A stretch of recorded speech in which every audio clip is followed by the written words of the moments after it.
A Transnordestina é uma realidade. Agora, em julho, eles vão ter quase 10 mil pessoas trabalhando na obra. Nós vamos concluir esse ano de 2010 até Anápolis, né? A ferrovia Norte-Sul com quase 1.300 quilômetros, um pouco mais de 1.300 quilômetros. No passado, um governo fez 90 e poucos, vou botar 98, e o outro fez uns 160, é um pouco menos. Veja você que houve no Brasil um esforço enorme de voltar a investir.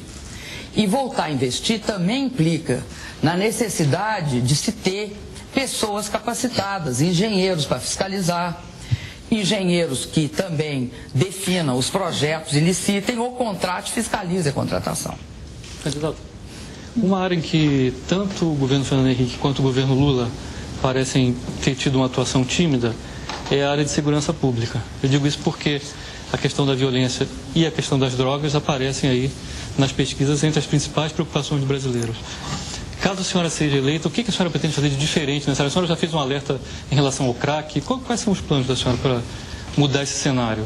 Rila, sabe que eu considero que está em curso um projeto, um programa de segurança pública, que eu acredito que vai funcionar como uma espécie de referência nos próximos anos, né? É justamente o que está acontecendo no Rio de Janeiro, nessa parceria do governo federal com o Sérgio Cabral, governador, e com o Eduardo Paes, prefeito. As UPPs. As UPPs. Porque o PP é uma concepção que eu acho que tem todo um processo que parte, primeiro, da ação repressiva, da afirmação da autoridade.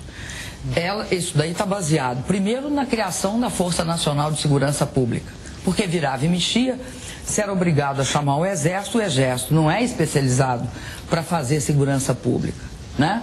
Então, se criou uma Força Nacional de Segurança Pública por cima das polícias civis e militares dos estados e do Corpo de Bombeiro, selecionando aqueles considerados os melhores, foram treinados e capacitados.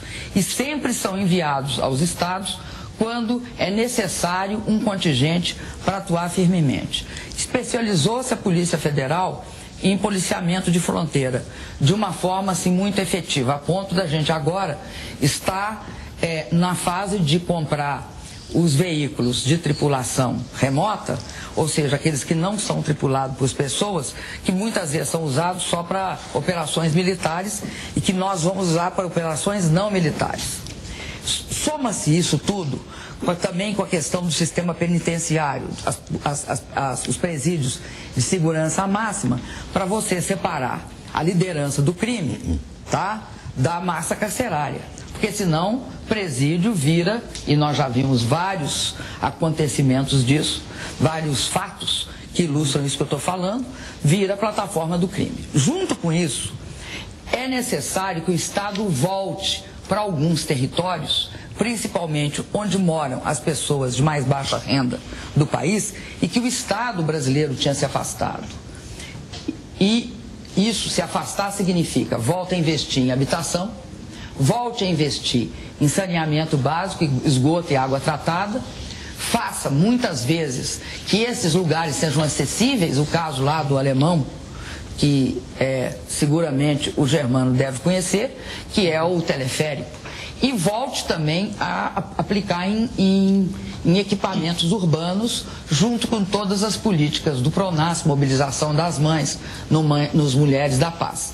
Agora, a grande característica que eu acho que tem esse projeto, e por isso ele chama Unidade de Polícia Pacificadora, é perceber que o crime, ele ocupa um território, e esse território, nele ele se estabelece e passa a ser um poder civil, um poder paralelo ao poder do Estado. Por isso são territórios em que você tem de ter uma política de conquista do território. Não basta só se ocupar com as forças de segurança, você tem de fazer. Quantos presídios foram construídos, candidato Tilma? 4. 4. 4. Agora, durante muito tempo, eu não sei se você sabe, Heródoto, as vagas não foram, cada um dos presídios tem 250 vagas. Durante muito tempo, nós tivemos dificuldade de ocupar os presídios, esses 4 presídios, porque havia resistência de alguns estados para transferir seus presos de alta periculosidade. Então, 4 não é muito pouco?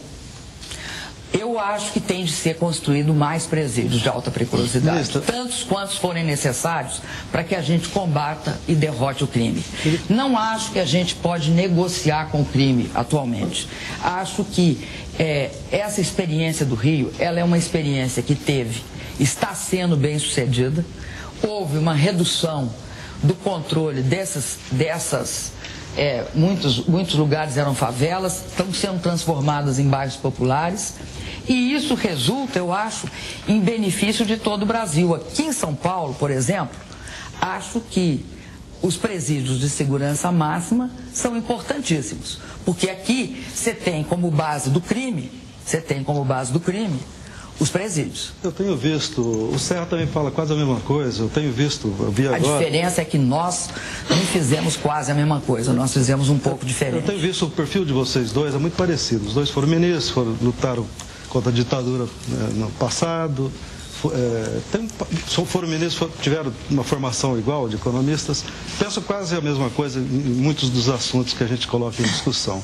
Eu temo não concordar. Os tucanos dizem que a senhora é despreparada, que o senhor é mais preparado e que a senhora seria um poste que o Lula vai eleger. A senhora se considera um poste?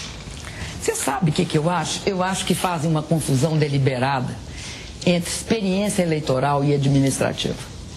Ninguém desconhece o fato que eu tenho experiência no governo federal. Nos últimos 5 anos e meio, eu coordenei todos os programas do governo do presidente Lula que tem aprovação de 76% da população. E eu tenho orgulho disso. Nunca escondi esse fato. Mais do que isso, eu conheço o governo e conheço o Brasil porque nós não gerimos a partir só de Brasília. Nós fomos em todos os estados, discutimos com todos os governadores, sejam eles de que partido for, e com todos os prefeitos. Uma coisa de nós, ninguém diz, que nós não tivemos uma relação republicana com todas as esferas. Portanto, a experiência administrativa eu tenho bastante, presidi o conselho da Petrobras nos últimos 7 anos e meio. Conheço bastante bem a área de petróleo, gás e energia elétrica. Conheço perfeitamente também o problema de município. Eu fui secretária da Fazenda do município de Porto Alegre. E sempre fui dessa área de energia e telecomunicações e mineração num período da minha vida, como 2 vezes fui secretária no Rio Grande do Sul. Agora, eu concordo contigo. Eu não tenho experiência eleitoral, mas fico pensando às vezes, Germano, se isso não é uma vantagem num quadro em que existe tanto desgaste da atuação política. Eu, pessoalmente, lamento, porque nesse processo eleitoral tão curto de pré-candidatura, e agora a partir do dia 5, de candidatura efetiva, eu tenho tido um contato muito importante, eu acho, com a população. E tenho aprendido muito em termos de retorno do que a população acha desse processo que nós tivemos. Muito difícil, acho que eu entendo, compreendo que alguns queiram dizer que eu sou um poste. Agora, acho que isso não me transforma num poste. Ministra,